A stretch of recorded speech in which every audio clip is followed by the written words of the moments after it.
Bueno, vamos a empezar. La palabra que yo quiero compartirle hoy, le puse de título, como le dije, hechura suya. Y este pasaje, esta frase, hechura suya, está en Efesios. Quisiéramos que busquemos primero, vamos a leer el versículo completo, donde está esta frase, Efesios 2:10. Efesios 2:10. Dice la palabra, porque somos hechura suya. Preste atención, somos hechura suya.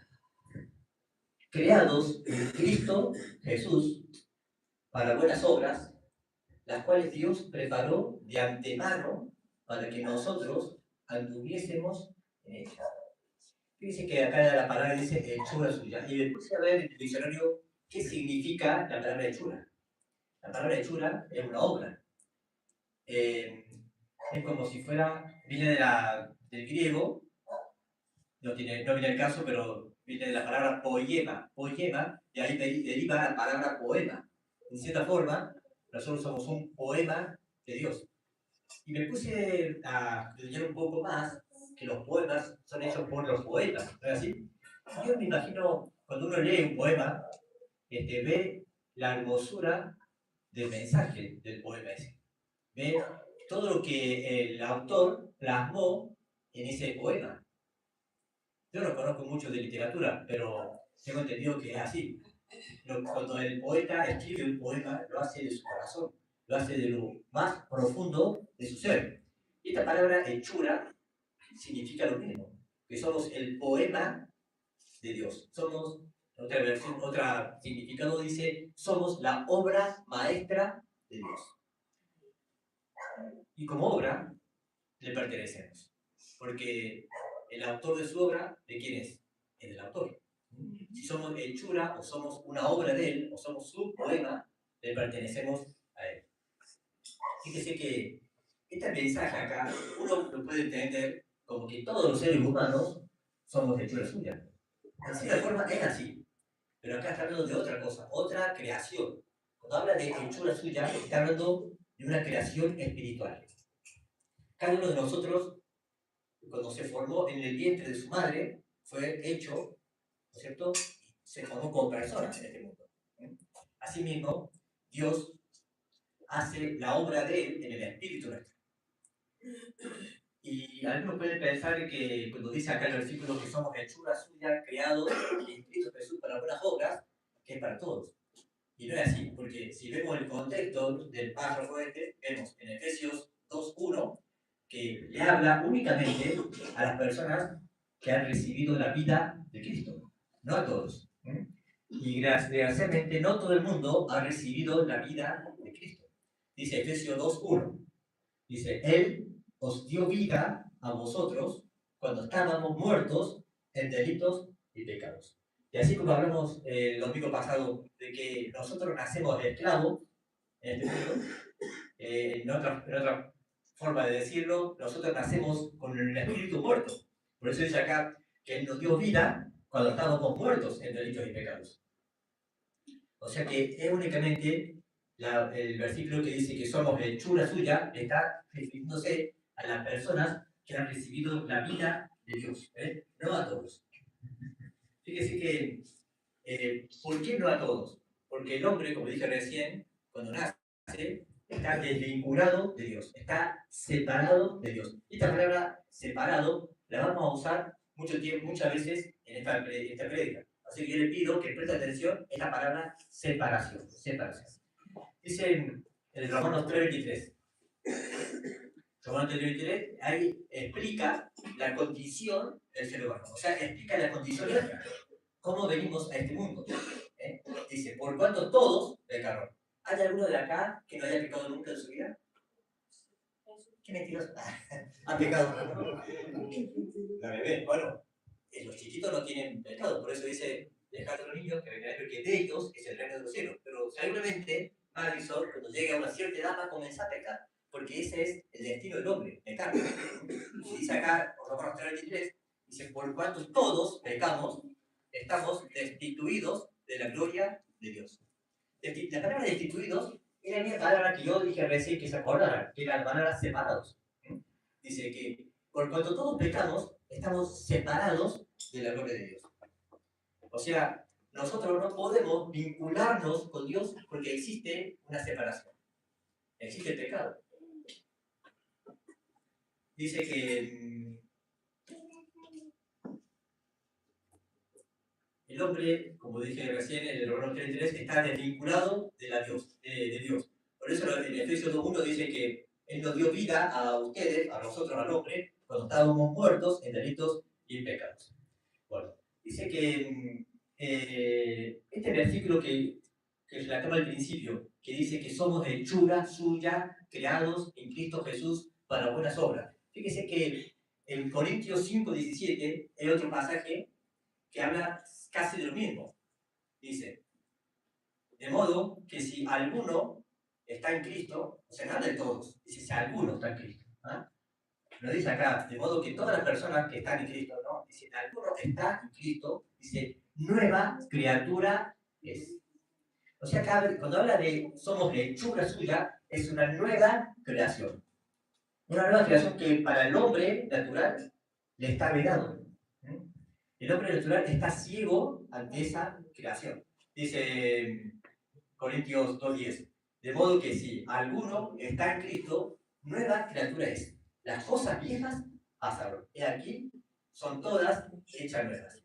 De cierta forma, cuando nosotros nacemos en Cristo, muchos me preguntaron en la reunión de oración que tuvimos la vez pasada, ¿cómo se hace para nacer en Cristo? Esa es la pregunta del millón. ¿Cómo se hace una persona para nacer en Cristo? Porque acá hablamos siempre del nuevo nacimiento. Hoy estamos hablando de la hechura suya. Estamos hablando de una nueva criatura en Cristo. Ahora, ¿cómo puede un ser natural, un hombre natural sin Dios, nacer de nuevo? Eso lo vamos a ver mientras dure la charla esta. Dice acá que si alguno está en Cristo, nueva criatura es. Y las cosas viejas, las cosas que pasaron antes, dice, han pasado. Como dice acá, han pasado y aquí son todas hechas nuevas. Ahora, ¿qué significa estar en Cristo? Porque siempre hablamos de esto, de que Cristo está en nosotros y que nosotros estamos en Cristo. Y hay muchos versículos de la Biblia que hablan sobre esto. En realidad, este es el Evangelio, que Dios viene a hacernos una nueva creación. Y la forma de que Él hace una nueva creación es colocar su vida dentro de nosotros. Ahora, como dije recién, hay muchos versículos que hablan de estar en Cristo. Pero hay uno que me voy a referir que habla con que esto, de que estar en Cristo, o que Cristo está en nosotros, es un misterio. ¿Y sabe qué es lo que es un misterio? A mí me gusta la película del misterio, ¿no? Porque uno no sabe qué va a pasar en la película. Pero este es un misterio. Un misterio es algo que está oculto, que está oculto al general de las personas.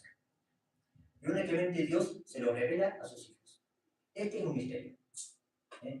Por eso no estamos hablando acá de religión ni de una creencia, estamos hablando de un misterio, que es Cristo en nosotros. Quiero que leamos, y presten atención a este versículo, quiero que lo presten de memoria. Es Colosenses 1, del 26 al 27.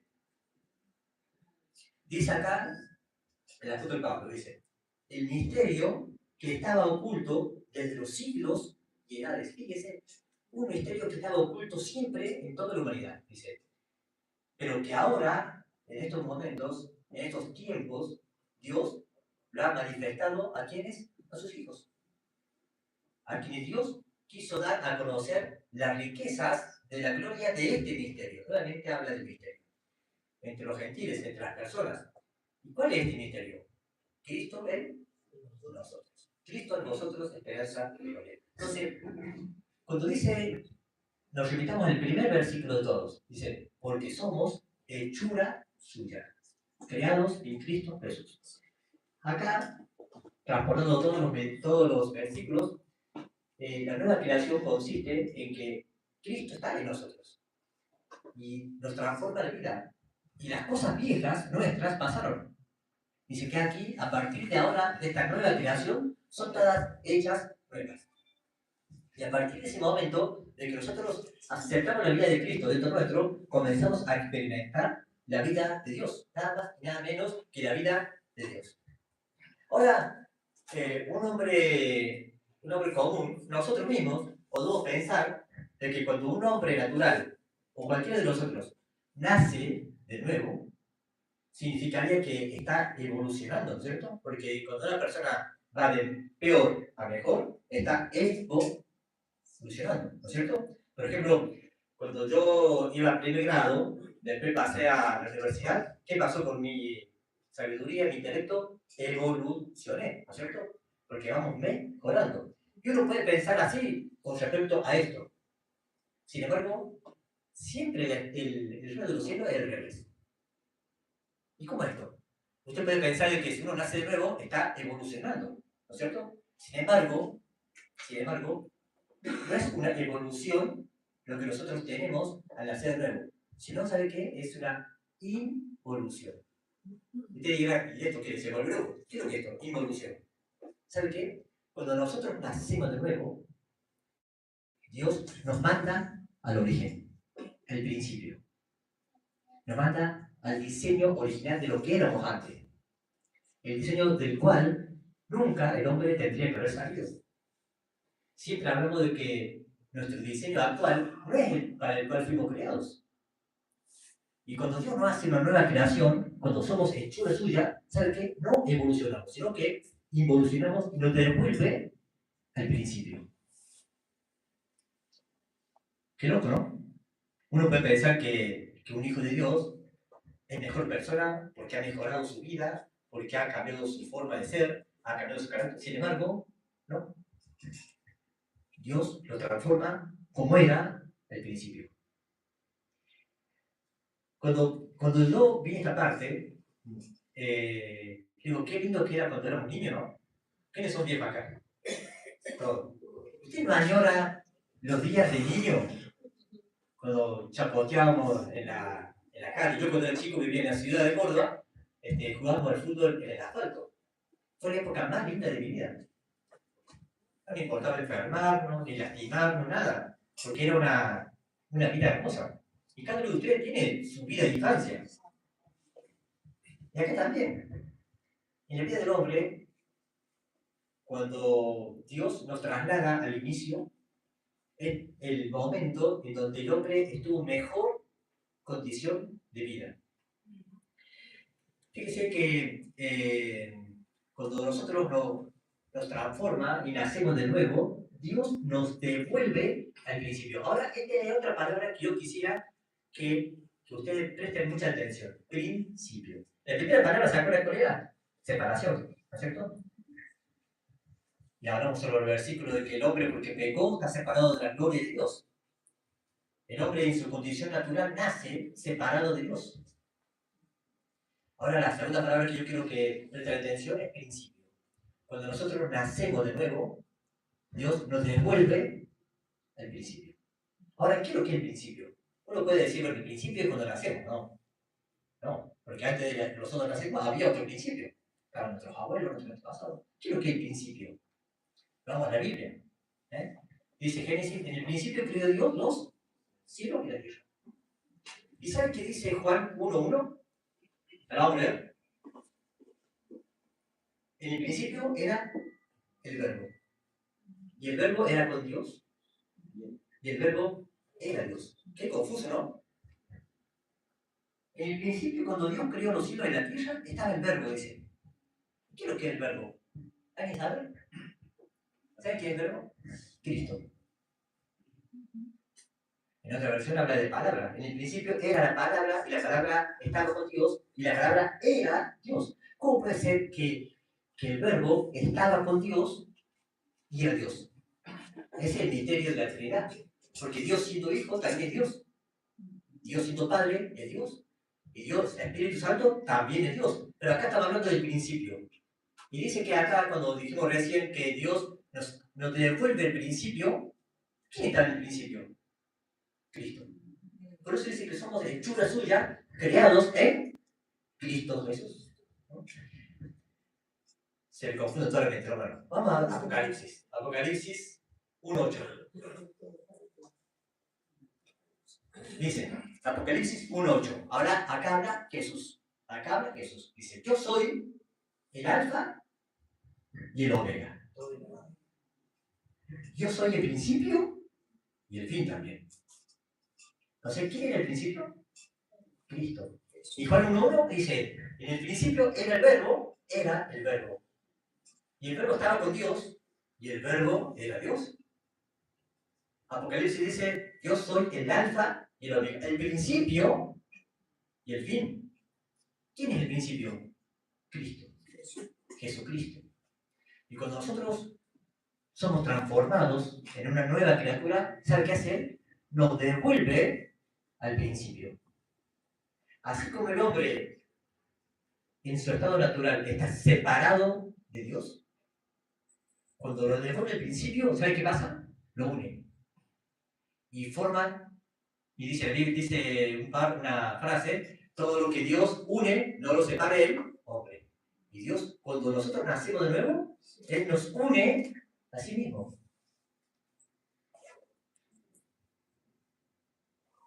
Dice que, en cierta forma, nosotros cuando nacemos de nuevo, Dios nos devuelve al principio, en una nueva creación, en su obra maestra, en su poema. Qué lindo, ¿no? O sea, Él cuando nosotros nacemos de nuevo, Él nos transforma en su poema que estaba creado antes de la fundación del mundo. ¿Cómo era el hombre al principio? Antes de este diseño erróneo, si puede decirse, ¿cierto? ¿Cómo era el principio? Dice Génesis 1:27. Dios creó al hombre a su imagen y su semejanza. Varón y hembra lo creó. Escúcheme, cuando hablamos de imagen y semejanza de Dios, no lo hizo como un león, no lo hizo como un elefante, que uno puede pensar que son criaturas poderosas, grandes. No lo hizo como un árbol que dura miles y miles de años en la tierra. Lo hizo a su imagen y a su semejanza.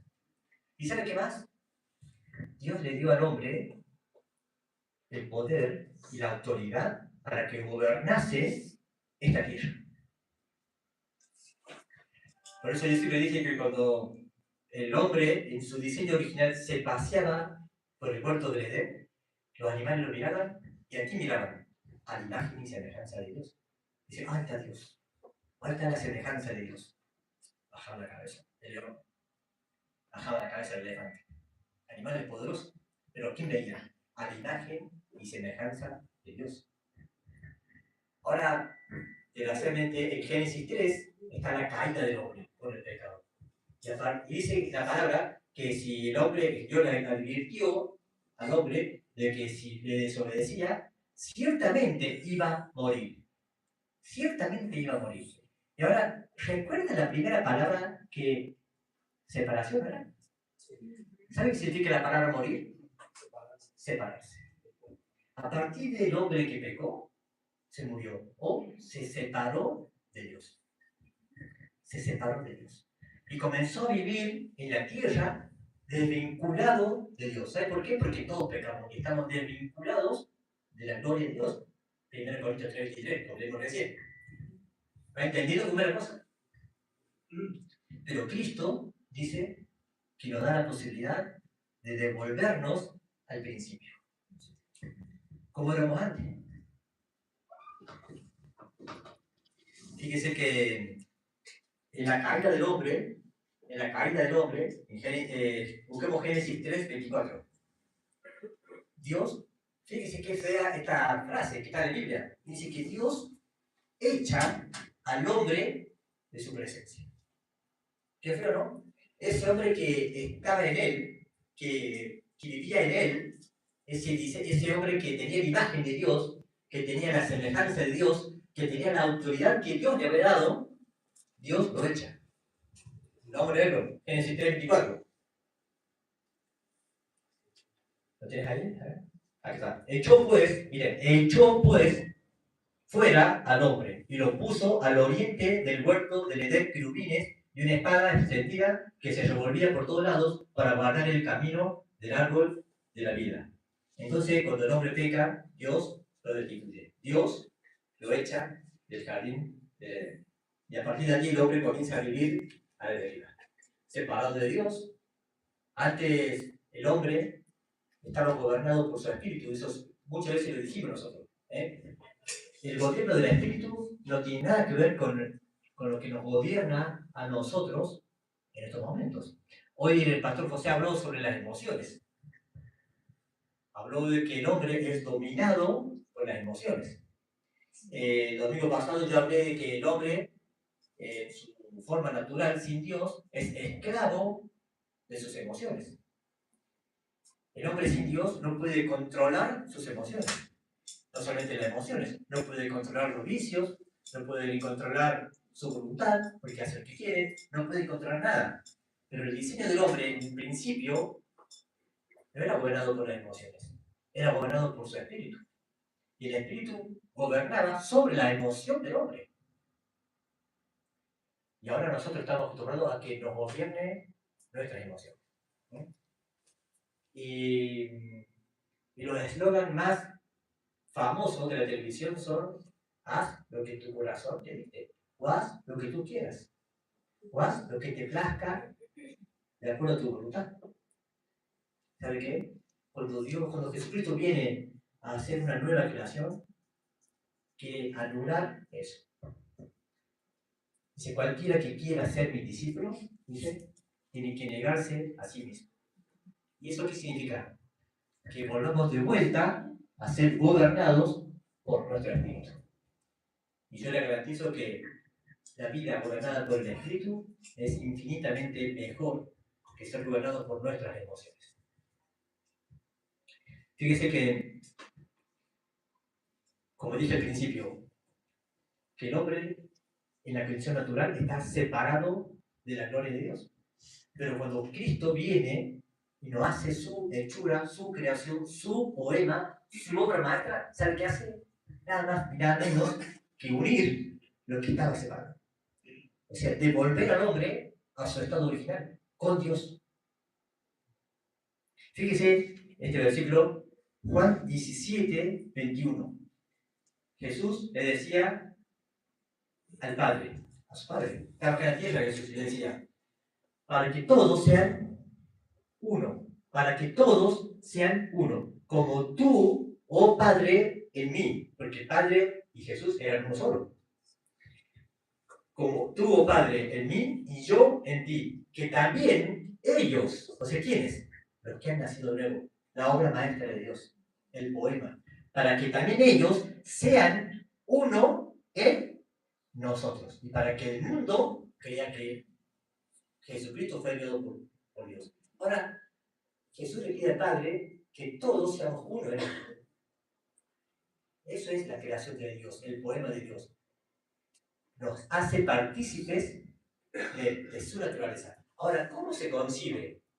Porque es una pregunta del millón esta. ¿Cómo se concibe que dos personas que están en Cristo se peleen?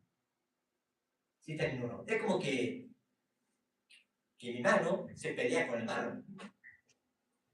Si son el mismo cuerpo, si son uno. Y lo que Dios une, que no lo separa el hombre. Ay, yo no lo soporto este hermano, no, lo tengo lejos ahí. No lo puedo ni ver este hermano. ¿Cómo se concibe eso? Si somos uno. Dice, el que dice que no ama a su hermano y ama a Dios, es mentiroso. Porque ¿cómo puede amar a Dios, que no lo ve, y a su hermano, que está en Dios? Es mentiroso, ¿o no? Porque el amor de Dios no está en él, dice. O sea que el objetivo de Dios era convertir lo separado en uno. Y cuando una persona cristiana comienza a tener enemistades con uno, enemistades con otro, ¿sabe qué está haciendo? Está viendo su vida separado y no unido a Dios. Bueno, y sigue diciendo el versículo de Efesios 2:10. Dice que somos hechura suya.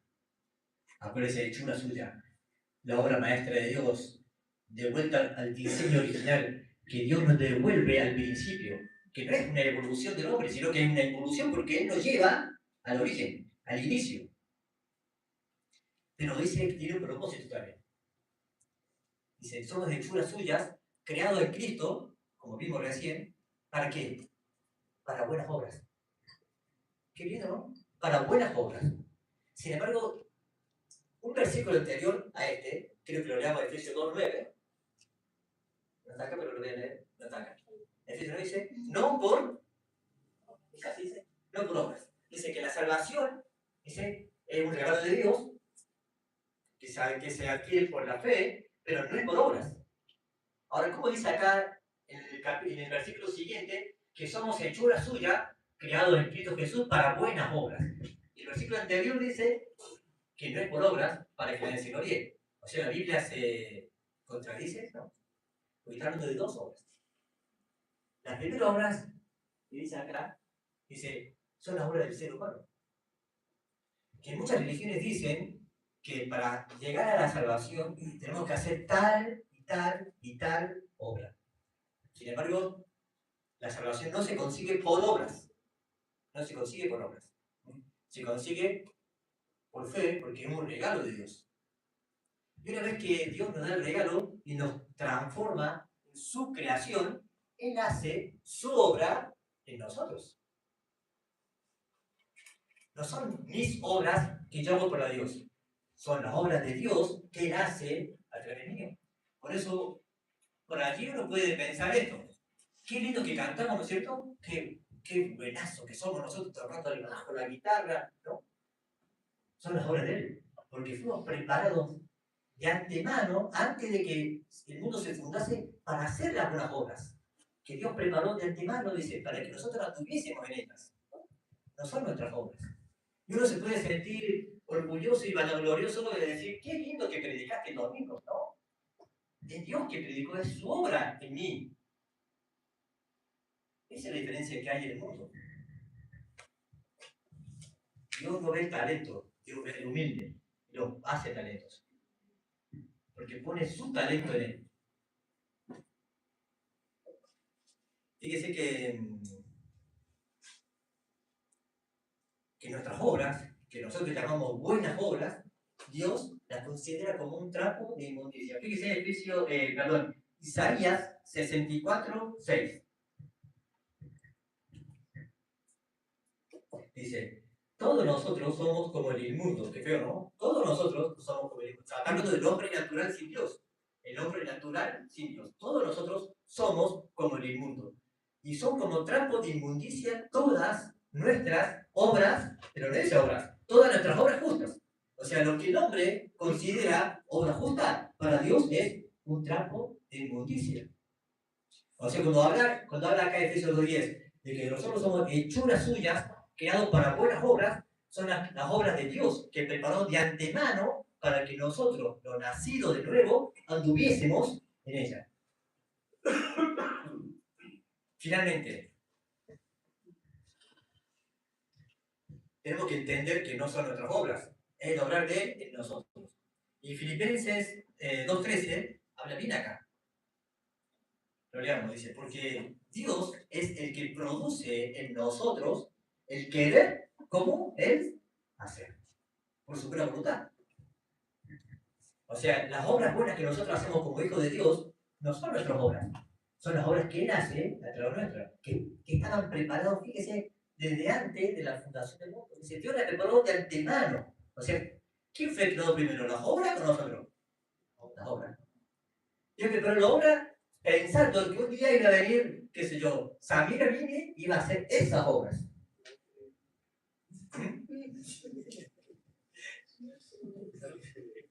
Dios preparó de antemano unas obras que iba a hacer en Abuelo Campo para que él anduviese en ellas. No creo.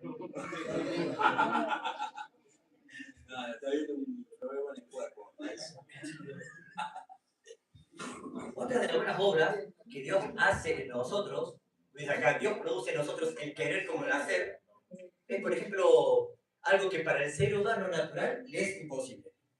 Es perdonar a un enemigo.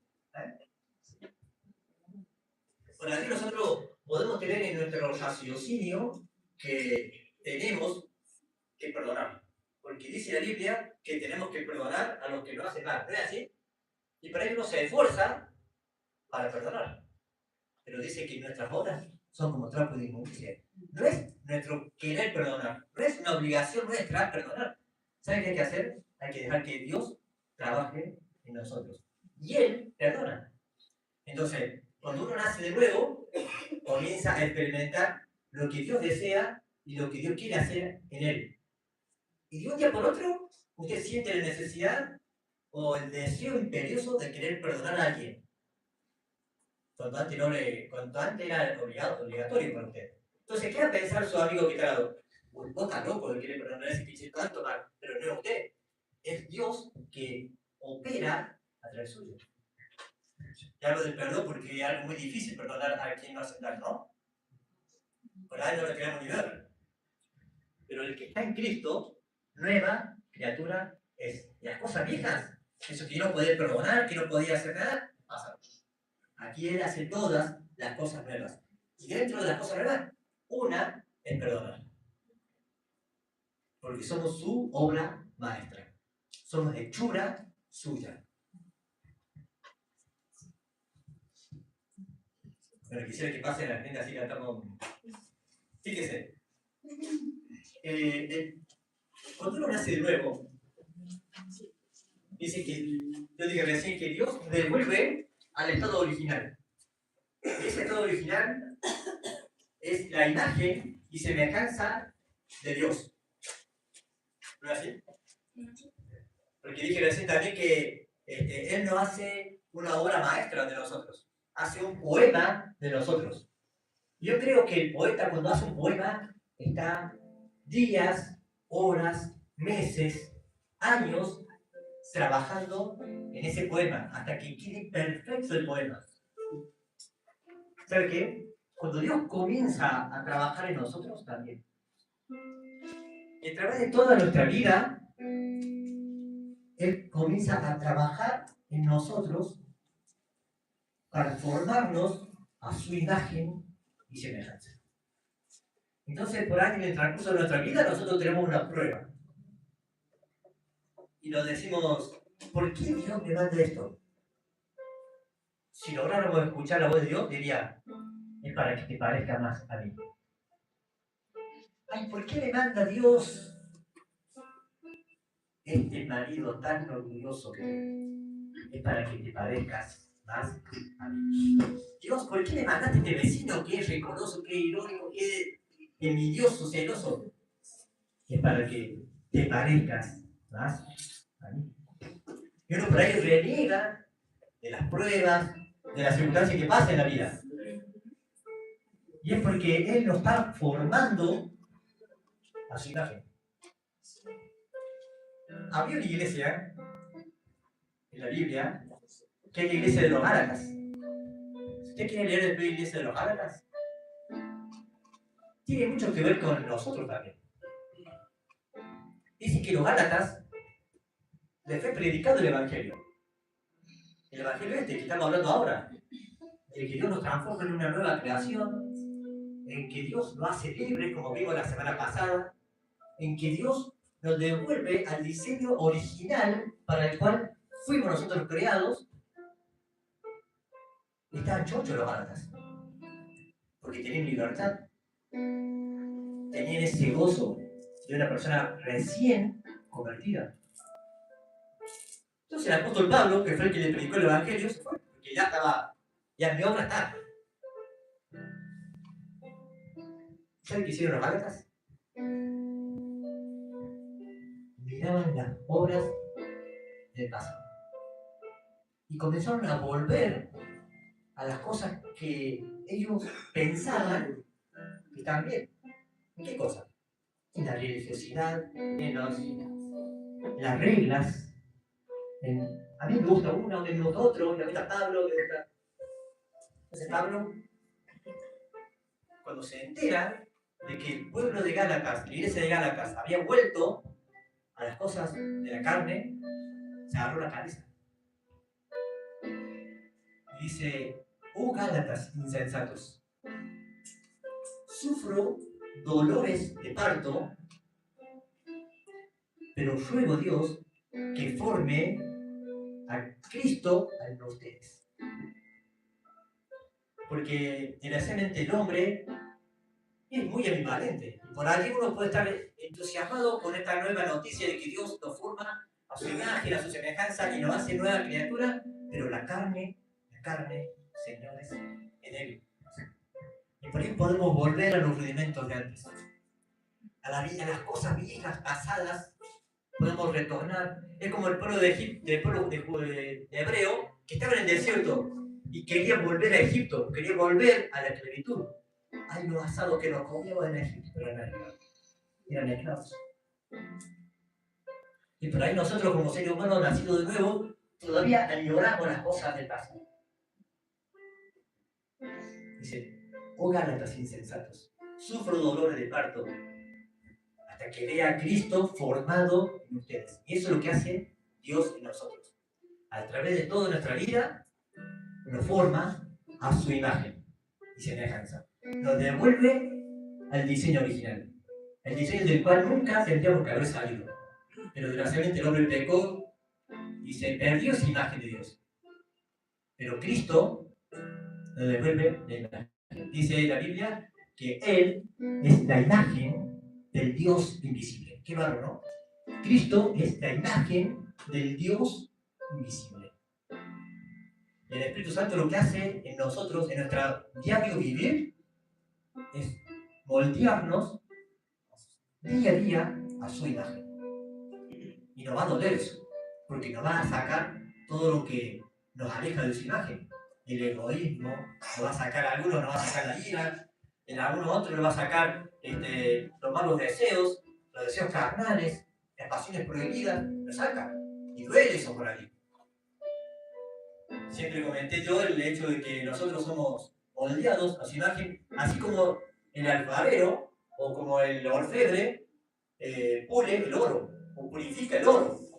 Muchas veces les dije de acá que la persona que purifica el oro calienta el oro hasta que se derrita el oro. Y entonces cuando se derrite saca la impureza que está arriba. Y después lo ve el oro y lo vuelve a derretir para sacar las impurezas que estaban arriba. Cuando lo ve de vuelta lo vuelve a derretir. Y le preguntaron a la orfebre, ¿hasta cuándo va a derretir el oro? Dice, hasta que mi imagen quede reflejada en el oro. Así es nuestro Dios. Nos va a dar tantas pruebas hasta que su imagen esté reflejada en nosotros. ¿Amén? Vamos a orar.